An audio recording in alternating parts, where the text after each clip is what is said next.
the Chase Thomas Podcast, for people who have nothing but time to kill. Let's play both sides here. Let's play both sides. Well, I can't believe I've heard nobody talk about the fact that this is a rematch of the 2022 Valero Alamo Bowl that Washington pulled out 27-20 just a year ago. So they're not the same teams they were a year ago, but it is interesting that we did see these two teams play last year.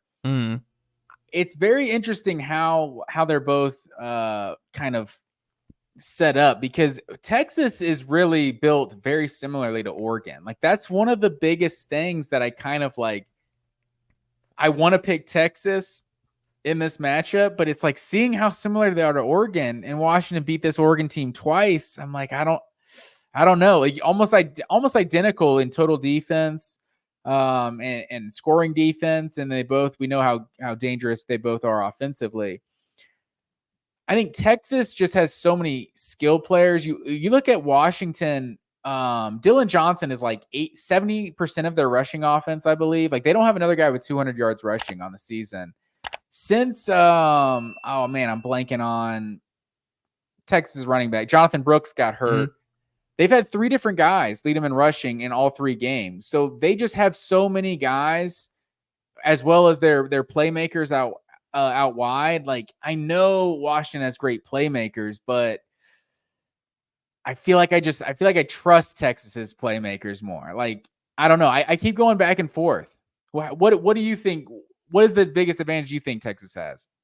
I think the biggest advantage that Texas has right now is the talent differential. Like, I think they're deeper than Washington. I think Washington's very top heavy. I think Washington has a lot of top end talent at receiver, at offensive line, even at quarterback. But I think Texas has bodies. Texas has guys, if things get banged up, they're going to be able to throw a multitude of dudes and be able to rotate and be able to wear down this Washington offensive line to a point that we haven't seen them get worn down. But Washington's offensive line just won the best offensive line in the country award. Like, I'm very fascinated to see how that group matches up with the best defensive front they've played this year. Oregon's good, but Texas has Joe Moore award-winning O-line hasn't fared well the last couple playoffs. No, and I think they're not going to have the same. Like, they've played well as a unit. I think Texas has a very strong chance of winning in the trenches here. So I think that's something that's it's a big part of what Texas is going to try and do here. But Texas is 94th in passing defense this year, Matt Green. Michael Penix in 4 games against ranked teams, he has 8 passing touchdowns. I think something that's going to be very important in this game, and we're going to find out pretty early if Washington's going to be able to pull this off, is Michael Penix has 18 TDs, 5 picks. I was going through all the different Michael Penix and Washington offensive stats and yards and downs and different things like that. They're really good and explosive on first down. They're a good first down team. They take deep shots. They're going for the jugular often, and when Penix is able to do that, they're just really, really elite early. You want to get a crazy stat for you that I found, Matt Green, going through the numbers? Yeah. Washington has not trailed by 8+ points in any game this year. That's impressive. Not like they haven't really been faced with adversity to this point. Like, they have been in tight games. We talked about all these games have been tight though. Yeah. They've been at some barn burners. But they've never had to come back from a big deficit. They've never been like punched in the mouth, down 2 scores, anything like that. We haven't seen what they do. So I'm very curious what that looks like if Texas is up 17-7 in the second quarter or something, and things go awry a little bit early for Washington and on a neutral site here. But I mean, against Oregon, they beat Oregon twice. That. Yeah. Hold on. It's funny you mentioned that, because last 4 games, Washington's won 4 straight games by 7 points or less. Last 3 games have been by 3 points or less. Texas's last 7, they have 3 games that have been decided by one score. All 3 of those games, they had a 20-point lead at one point. So their only close games, they pretty much blew big leads in all of them. So, and one of those was with Malik Murphy starting.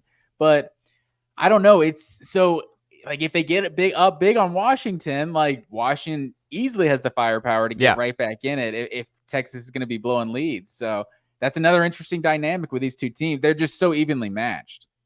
They are. I will say too. I think Sark's a better recruiter. I think Sark's a good coach. I think he's kind of underrated now by some folks, but I do think Kalen DeBoer is a better coach. I think I think Washington has the coaching advantage in this game, at least on the offensive side of the ball. I think Washington's receivers are going to cook Texas's corners in this game. I think Washington's going to be able to score on Texas. I think Texas is going to have a tough time dealing with the perimeter guys. Just a lot of NFL talent on the outside for UW here. 6 red zone trips, 4 TDs, 2 field goals against Oregon in the Pac-12 title game. They're elite in the red zone. They finish drives. They don't make a lot of mistakes. Like we talked about, they don't get down. They don't put themselves in bad holes early. They haven't had to come from behind because they've been a great team all year long. I don't think Washington is winning the national title, Matt Green. But I talked about it. I've been high on Texas this whole year. I've been high on this group. Matt Green, I don't think Texas is beating Washington. I think this is going to come down to the final drive. Quinn Ewers having to do something to try and win this game for Texas late, and maybe he just doesn't pull it off. But right now, I think this is going to be the game of the day between the two. I think this will be a much more entertaining game. I think this will be a much more high-scoring explosion, just huge chunk play city action in this one. But I think Play City action. Chunk Play City. I just don't think Texas is going to win. The more I've thought about it, the more time I've had to chew on this, I think this is a bad matchup for Texas. I think Texas's secondary is going to get cooked. I think Michael Penix will have some time here to dice this Texas defense up. And I don't think Texas's offense is going to be able to keep pace. So ultimately, give me Washington 38, Texas 34 in this one. I think Washington ultimately keeps their undefeated streak alive, survives Texas in this one, and they play for a national title. Now, that being said, I don't think they're going to win the national title, so I think whoever wins Michigan, Alabama is winning the national title. That's what I can't shake over the last week or so. Matt Green diving more and more into the numbers and just where I'm at with all 4 of these teams. But what say you? Are you with me on Washington ultimately surviving here and getting the victory, or are you going Texas? I agree with one part that you said, that I feel like this isn't the best matchup for Texas. I feel like Texas gives Michigan or Alabama a lot more problems because of their ability to kind of not have as good of a defense as those two teams, but be comparable and just be so much more explosive offensively. Washington, they're just kind of built in a very similar way. And I honestly, part of me wants to pick Washington. I feel like they're being kind of slept on. Texas is only a 4-point favorite. It's not like they're a huge lopsided favorite or anything. It feels like the public is definitely feeling Texas.